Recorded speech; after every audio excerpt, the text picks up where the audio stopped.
Si le début de saison des Spurs séduit, celui de West Ham, lui, continue de susciter des interrogations. Les Hammers se sont imposés avant la trêve contre Nottingham Forest 3-0. Une victoire qui apaise certes, mais qui n'efface pas les doutes. La pression autour de Graham Potter s'intensifie. Est-il toujours l'homme de la situation? L'ombre du doute plane. Depuis 3 saisons, West Ham affiche des ambitions européennes, mais n'arrive pas à s'ancrer durablement dans le haut du classement. Le club londonien s'est contenté de la Ligue Europa et de la Conference League, sans jamais dépasser la 9e place en Première Ligue depuis 3 ans. Un plafond que les dirigeants ne semblent plus disposés à tolérer.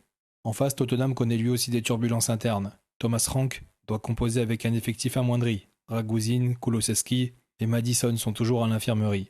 Tandis que Bissouma, Solanke et Takai sont incertains pour cette rencontre. Mais le technicien danois peut désormais compter sur Xavi Simons, fraîchement arrivé de Leipzig, et Randal Colomoni, prêté en toute fin de mercato. Simon pourrait être lancé rapidement dans le grand bain. Colomoni, lui, devra peut-être patienter au vu du bon début de saison de Richarlison, sauf si Rank décide de l'utiliser sur un côté. Peter Sharrington, nouveau président des Spurs, prend officiellement la relève de Daniel Levy après 25 ans à la tête du club. Un virage important. L'homme fort de Londres affirme que le club n'est pas à vendre, malgré 2 offres déjà repoussées. Il affiche ses ambitions, installer durablement Tottenham parmi les grands du royaume.